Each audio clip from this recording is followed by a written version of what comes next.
Sabía que algo no andaba bien cuando Mariana me pidió que llevara una bolsa para pasar la noche.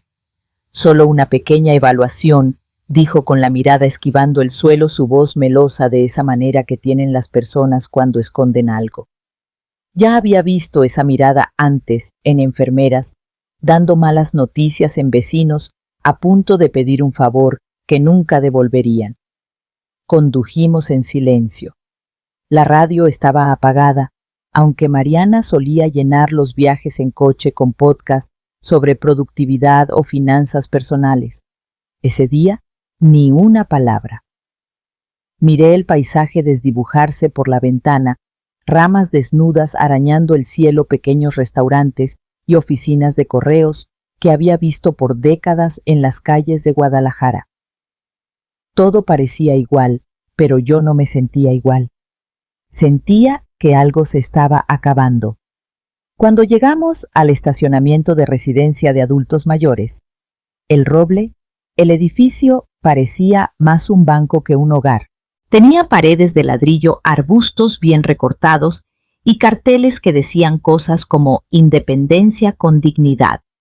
Mariana no estacionó al frente, se metió en la zona de descenso lateral, como si tuviera prisa. Abrí la boca para preguntar, «¿Vienes conmigo, verdad?» Pero antes de que pudiera hablar, ella ya estaba en la parte trasera del coche abriendo la cajuela. «Te van a cuidar muy bien aquí», Carmen dijo levantando mi maleta como si no pesara nada. La dejó en la acera y me entregó una carpeta pequeña. «Tu habitación ya está lista». Les di la lista de tus medicinas. «Mariana», intenté. Fue todo lo que logré decir. No me miró a los ojos. «Es solo temporal. Hasta que estés más estable. Últimamente has estado olvidando cosas». No era cierto. Sabía que no era cierto. Me olvidé de una pastilla matutina porque Juan movió el frasco.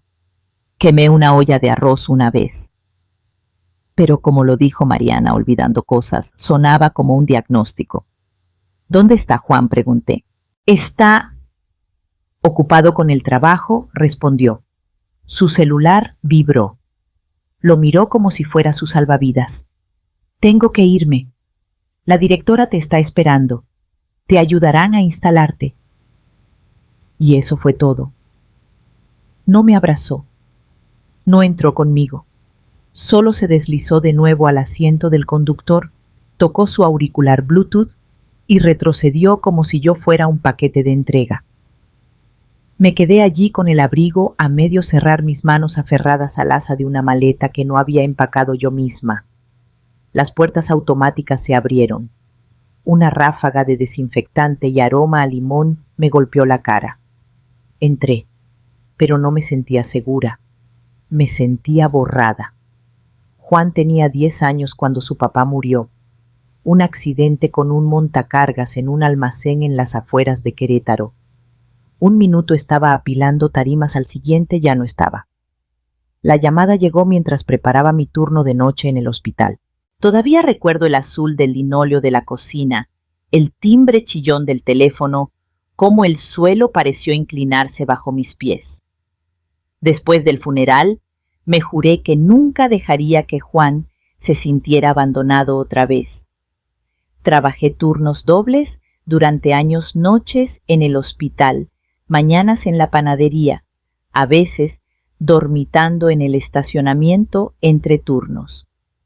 Me perdí las juntas de padres de familia, olvidé firmar permisos escolares, pero nunca olvidé mantener las luces encendidas. Así amaba yo, con el refrigerador lleno, la ropa doblada y pasteles de cumpleaños comprados con propinas. Juan nunca pidió mucho. Era callado, leía mucho, siempre garabateando en cuadernos o armando estructuras con cajas viejas de cereal.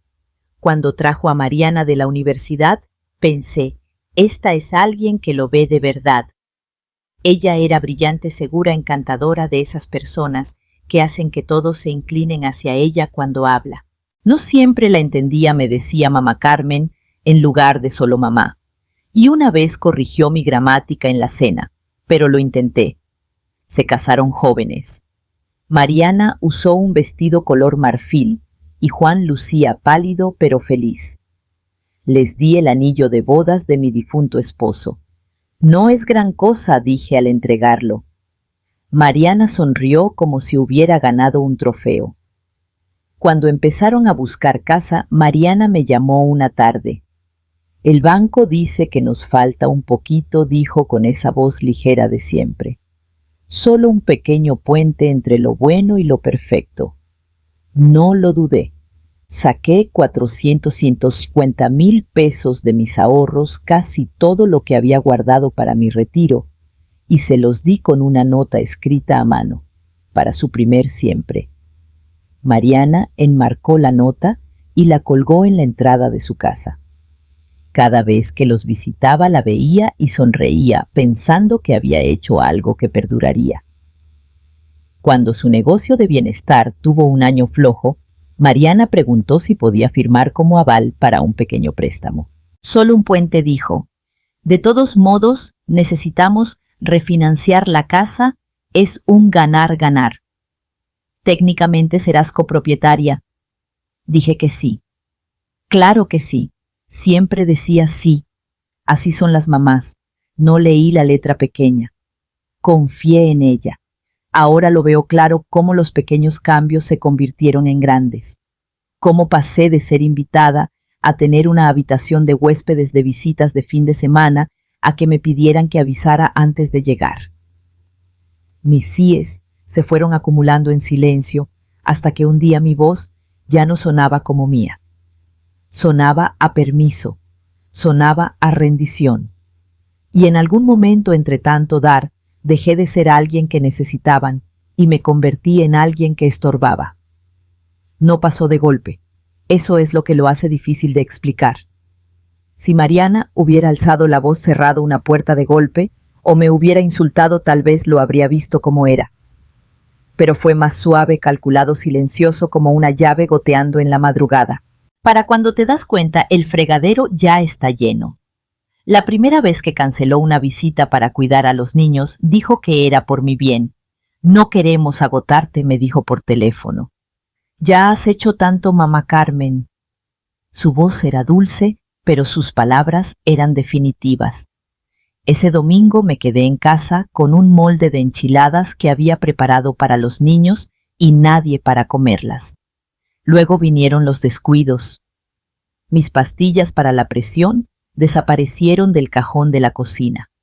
Mariana dijo que seguramente las había perdido. Juan se veía incómodo, pero no discutió. Días después las encontré en el botiquín del baño, detrás de los algodones, donde nunca las pongo. Luego, mis citas médicas se reprogramaron sin que yo lo supiera. Oh, llamé y las cambié por ti, decía Mariana. Parecías un poco distraída por teléfono. Empecé a dudar de mí misma. Eso es peligroso. Una vez que empiezas a cuestionar tu memoria, se abre una puerta que es difícil cerrar. Juan me dijo con suavidad que solo estaba estresada, que el retiro me había dado demasiado tiempo para pensar. Sonrió como si me estuviera ayudando. Yo le devolví la sonrisa como si le creyera. Pero las cosas escalaron. Mariana empezó a manejar mis recetas directamente, las rellenaba, organizaba mi pastillero ella misma. Aprecié la ayuda de verdad, pero luego empezó a controlar mi agenda. Cancelamos tu turno de voluntaria del domingo. Es mucho para ti. Mejor sáltate el ensayo del coro, es tarde y está oscuro. No fue hasta que ofreció encargarse de mis finanzas, solo temporalmente para que no se acumulen las cuentas, que sentí un escalofrío. Dije que no, suavemente, con amabilidad. Todavía recuerdo cómo su sonrisa se afinó. El punto de quiebre llegó un martes por la mañana. Estaba pelando manzanas en su cocina, planeando hacer un pay, cuando Mariana se sentó frente a mí con las manos cruzadas, como si fuera a dar una presentación. Juan estaba detrás de ella con los brazos cruzados. Hemos hablado de esto, dijo Mariana. Ya no es seguro que vivas sola. Parpadeé. ¿De qué hablas? Dejaste la estufa encendida 2 veces, dijo. No, no lo hice, respondí casi por reflejo. Juan hizo una mueca. Mamá, tal vez es hora. Usaron palabras como seguridad y preocupación. Mencionaron la caída que tuve el invierno pasado, la vez que olvidé recoger el correo. Lo hicieron sonar como amor, como protección. Pero no se sentía como amor. Se sentía como una decisión que ya habían tomado. El roble era beige. No solo las paredes, todo.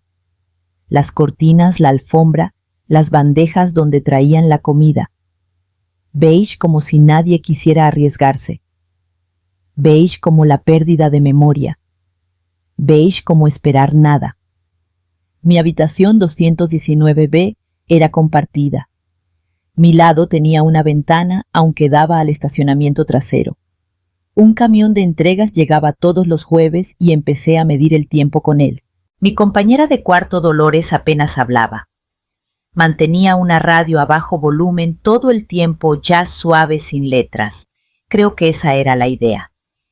La primera noche, una enfermera me llevó en silla de ruedas a una noche de cine.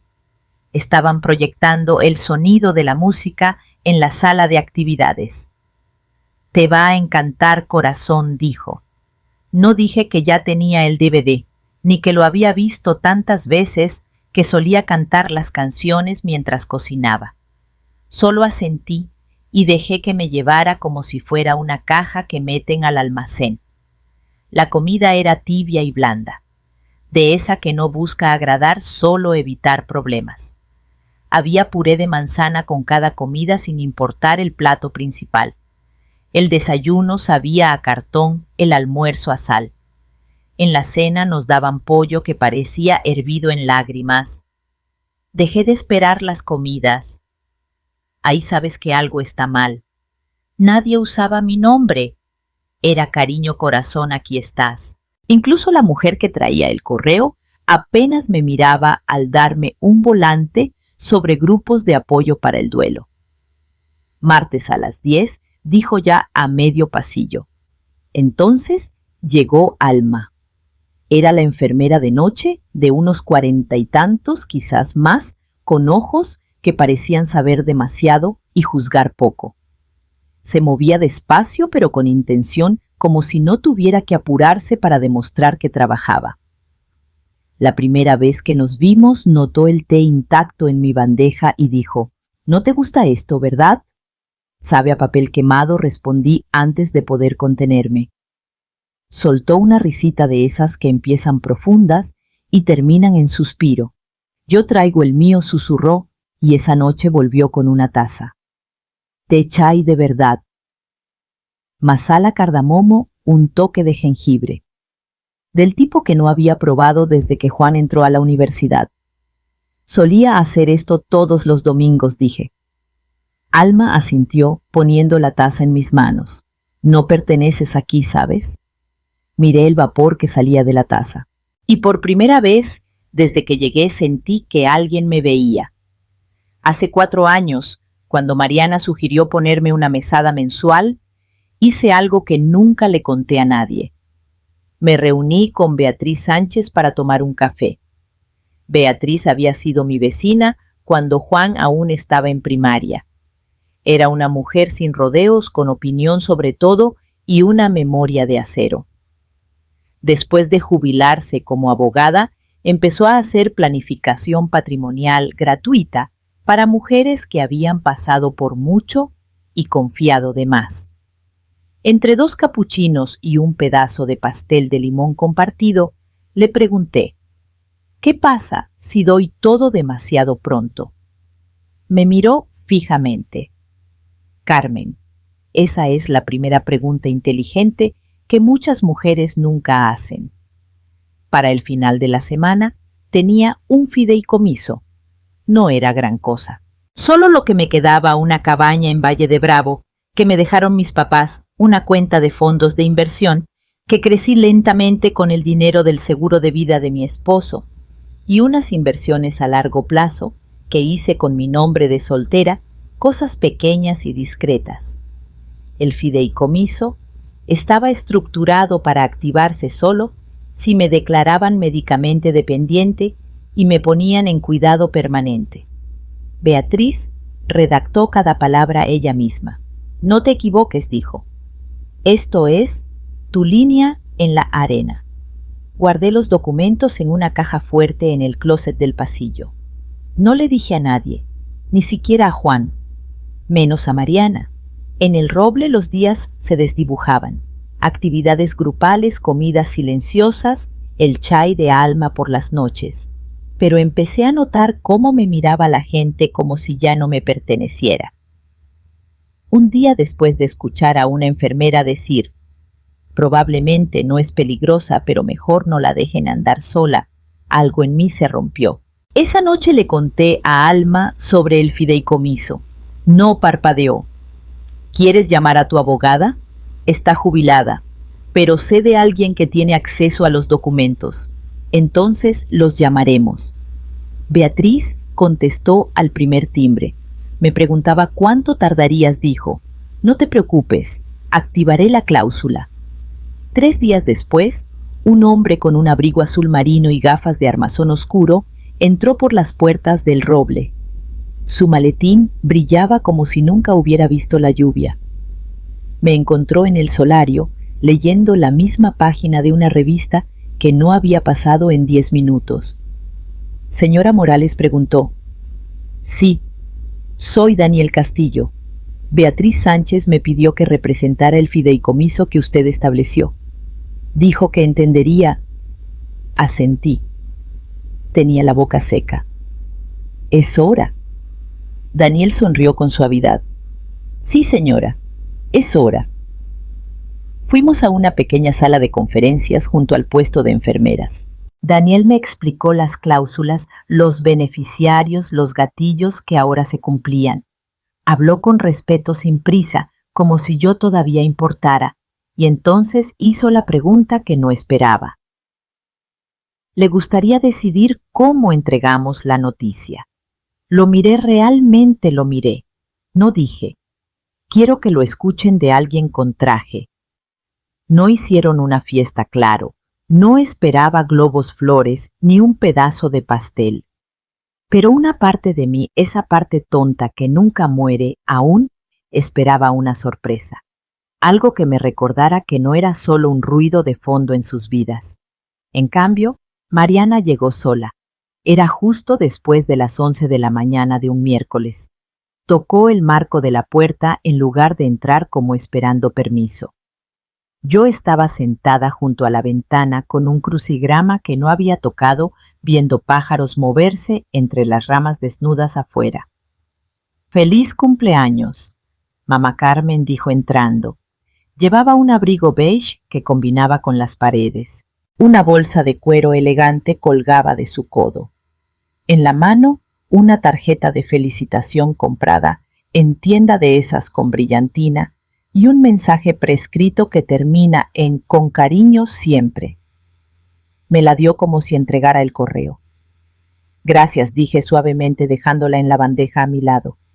Miró la habitación como si fuera un motel al que nunca volvería. «No traje a los niños», dijo. «Tenían cosas de la escuela».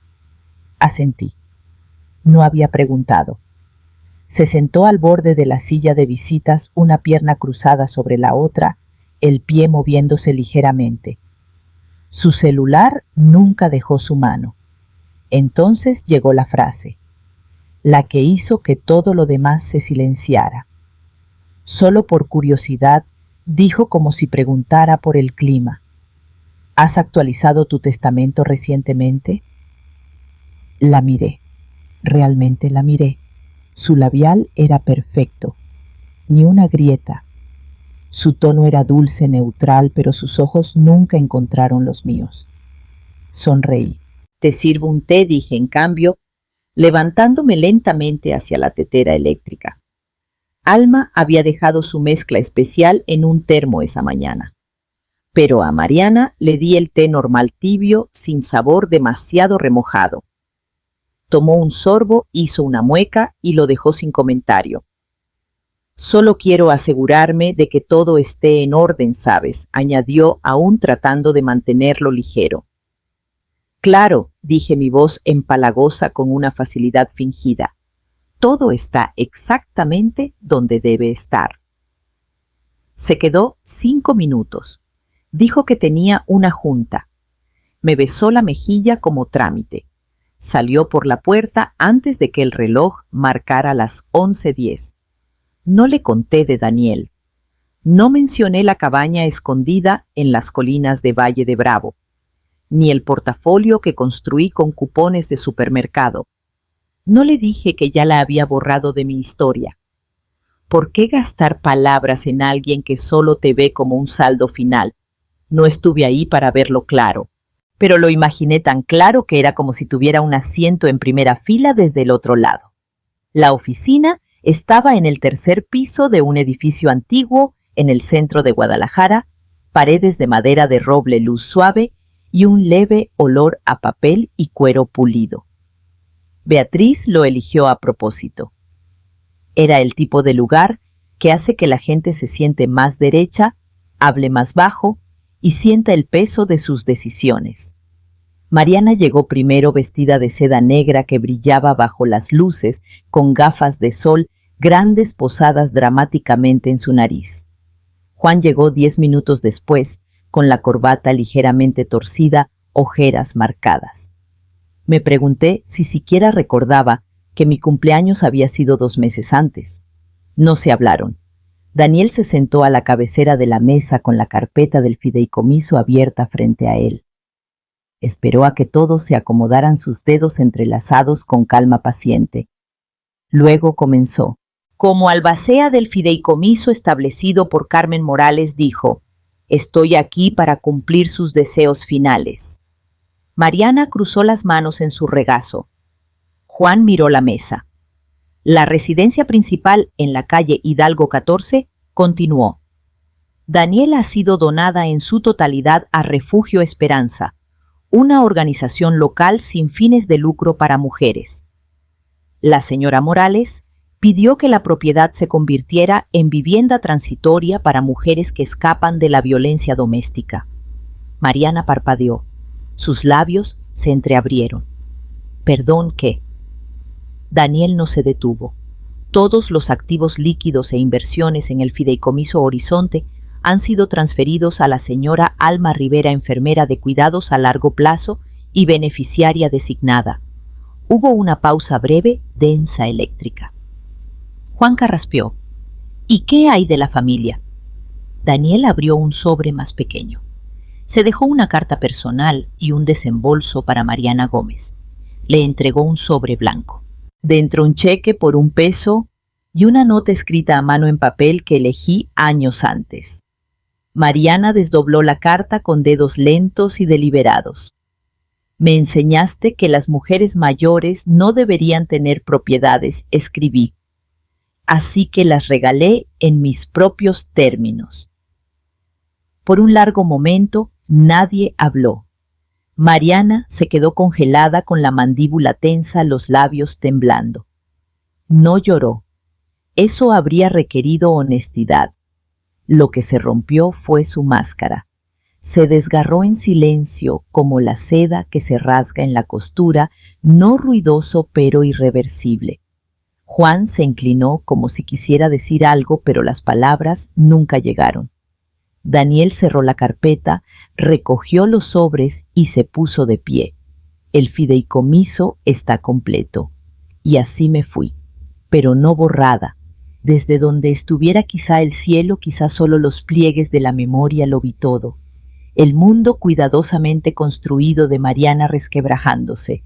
La incredulidad en sus ojos mientras Daniel leía mi carta, cómo su mano flotaba en el aire, como si aún pudiera atrapar algo que se escapaba. Pero ya no estaba. Juan no habló. Parecía un hombre que llegó esperando una herencia y encontró una lápida. Y aún así no se trataba de venganza. No quería que sufrieran. Quería que dejaran de borrarme. Durante años viví como un pensamiento tardío la clase de mujer a la que llaman fuerte solo cuando necesitan algo. Cociné con fiebre, sacrifiqué días festivos, renuncié a enamorarme otra vez porque creía que mi familia era suficiente. Pensé que ser madre significaba vaciarte por completo y confiar en que llenarían el espacio que dejaste. No lo hicieron. Pero Alma, sí. Después de que leyeron el testamento, Alma siguió visitando el roble. Traía su chai en un termo como antes y aunque ya no estaba, se sentaba al borde del solario y hablaba como si yo estuviera ahí. Regaba las tristes plantitas junto a la ventana, las que yo solía mirar, y les contaba historias a los nuevos residentes. No se fue en silencio, decía con un guiño. Carmen Morales les recordó quién era. Con el tiempo, renombraron el lugar. El refugio de Carmen. Empezó como un susurro entre las enfermeras, luego se extendió a los residentes. Alguien incluso imprimió una nueva etiqueta y la pegó sobre la placa de latón en la entrada. No era oficial, pero era real. Real de esa manera en que los nombres son sagrados cuando se ganan. No era un monto en pesos. No era una anciana guardada como trastos. Era una mujer que hizo de su última decisión la más sonora de su vida.